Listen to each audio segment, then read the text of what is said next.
Make sure we're recording from the correct... Yes, we are!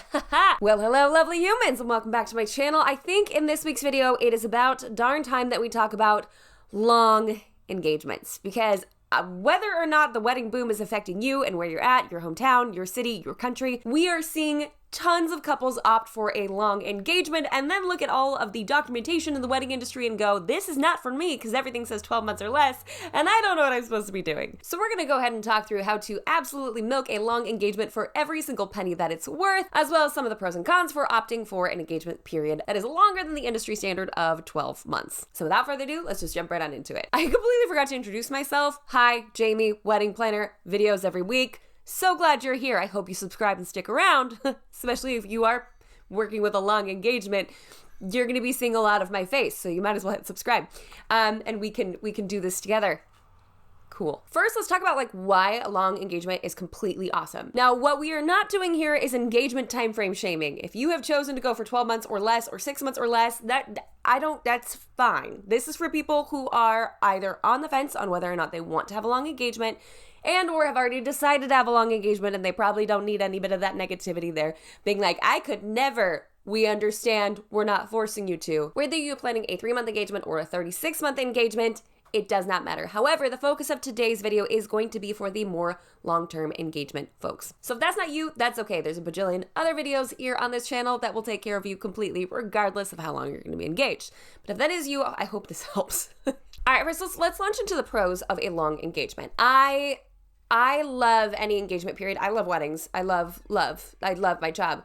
So I'm definitely not saying that short engagements are bad. However, the longer time I have to work with a couple, or the longer time that people have access to these videos or the master plan. Oh my gosh, if you have a long engagement, you need to become a member of the master plan. It's the best wedding planning virtual guide in all of existence. And I'm not just saying that because it's my face that's on it, right? I took everything that I take my long-term clients through from booking date to their wedding day. I walk through the entire long-term planning process.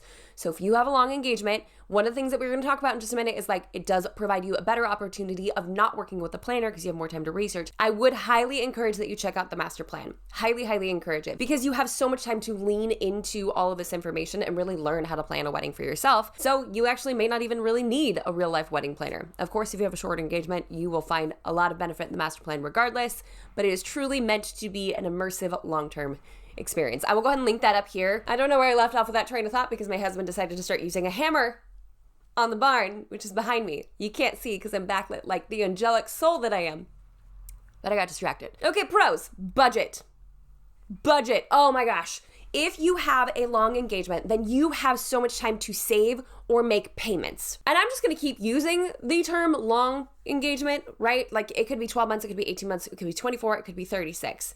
I'm just going to kind of say generally speaking, long. And that's going to be the most obvious part of the budget that is really bettered by a long-term engagement. You have more time to either save each and every single month or you can make payments each and every single month. The second part of your budget, or ways to save money with having a long-term engagement, is actually the ability to research. To do some comparison, because my guess is you haven't done anything of this magnitude before, unless you've done a couple family quinceañeras, and then those get pretty big, right? But you have no idea, probably, how much a photographer costs in your area, how much catering's gonna be, how much venues are. So the longer you have to research, the more time you have to educate yourself on the common prices in your area, and the more opportunities you have to save. And given the wonderful timing of all the supply chain issues that we're having right now, a lot of people with shorter term engagements could either be running into product that they want being completely unavailable and or rush fees to guarantee getting it to them in a certain amount of time. If we're talking a long engagement, obviously that's a whole lot less likely to be an issue. Oh my gosh, I totally forgot this money saving point. Okay, wait. Editing Jamie, put this earlier. Vendors and venues tend to raise their prices each and every year. Year over year, there is a percentage that those costs go up. So if you were considering a 2024 wedding right now, right before we hit 2022, that means you could be getting 2022 pricing for a 2024 wedding, which could save you hundreds, if not thousands of dollars. Big differences. Let's say your venue raises their prices by 10% each year. Just an arbitrary number I'm just pulling out of a hat. That means you could be saving 20% on your venue costs if you book it 2 years prior. The second main point with bullet points underneath it, because this is how I roll, of pros for a long engagement is, I forgot, let me look at my notes. Less pressure. with shorter engagements, especially on the heels or in the throes of the wedding boom, whether it is or is not affecting you, there is so much pressure to book. In last week's video, there were quite a few people in the comments that were like, I just booked way out so I didn't have to worry about it. That is by far one of the biggest benefits of doing a long-term engagement. You just get to let off the pressure valve. Of course, Instacart would arrive right now, park right next to this window.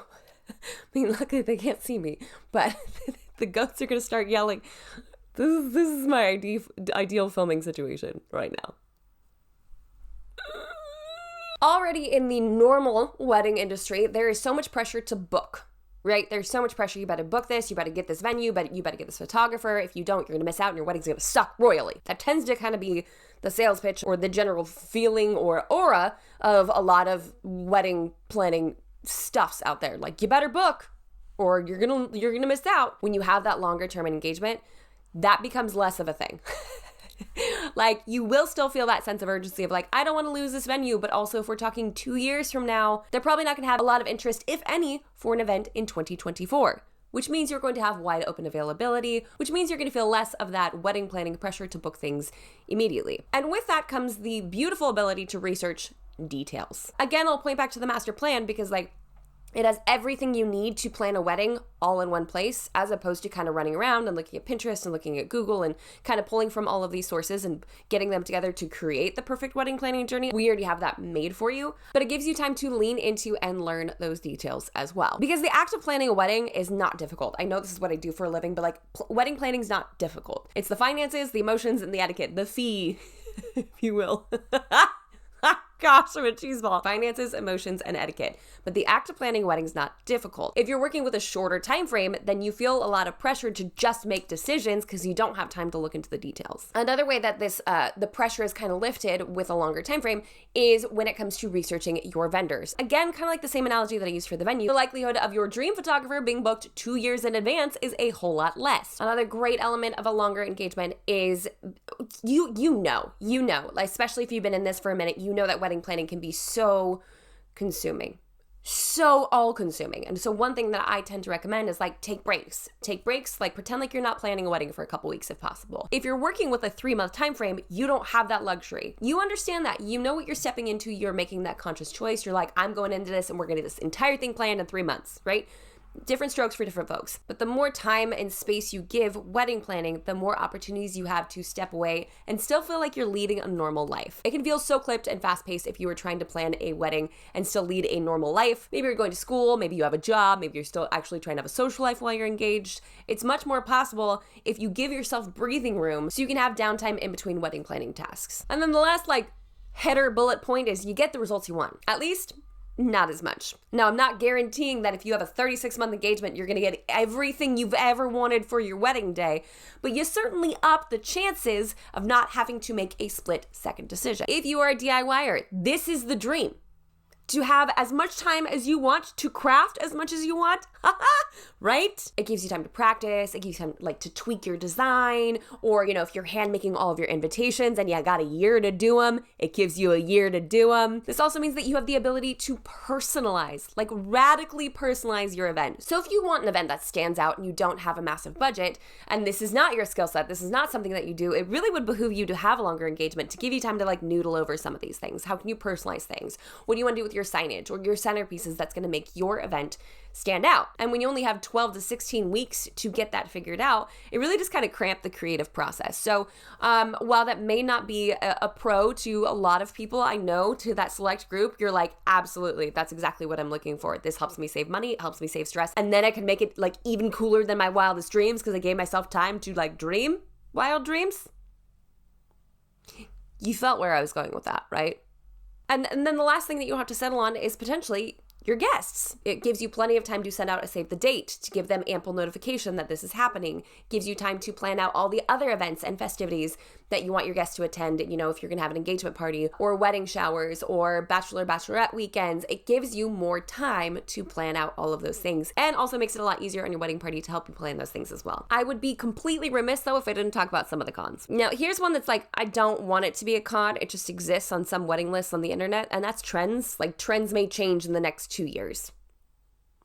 But I really do feel like that's like a low priority con because if you're that worried about trends for your wedding, you can always wait to make your invitations, to style your table numbers, like, or to pick, different dresses or attire for your wedding party. You can wait a little bit longer if trends are your concern. But if you want to take full advantage of having all of this time, obviously that ability to book earlier could potentially save you time and stress. So if you are super focused on trends, you may have to end up making last minute decisions anyways. The second con is life changes. And this will mostly immediately affect the wedding party. They could go through some pretty big changes. We're talking pregnancies, marriages, maybe moving out of state. If you are giving those around you 3 years to like grow and change and adapt to life as it changes for them, you may run into some of those changes as well that could affect how your wedding party operates, looks, and or gets together for all of the events for your wedding day. Now, to overcome that, being flexible is key. I would also go as far as to suggest maybe holding off on asking your wedding party until, let's say you're having a 2-year engagement, until a year out, because a lot of changes, maybe friendships fall apart, or maybe new ones develop over that time period.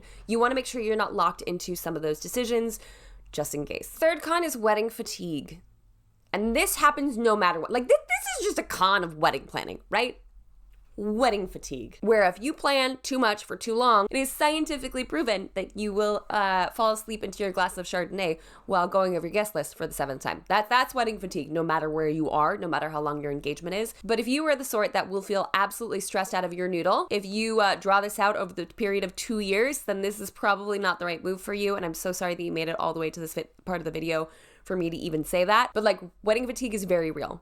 Regardless of how long you have, it's real. So long engagements do give you the opportunity to step away and pause, but only if you have the ability to emotionally step away and pause. And then the last con is it's long. It's so long. I could not have waited.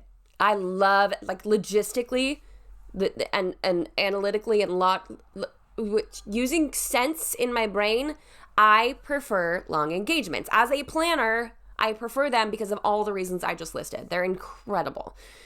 Like, I like working with long-term clients because then I can do so much. I save long-term clients so much money and so much stress, which is why I made the master plan, because like then I could also do that for you guys when you become a member. Like, I will save you money and I will save you stress.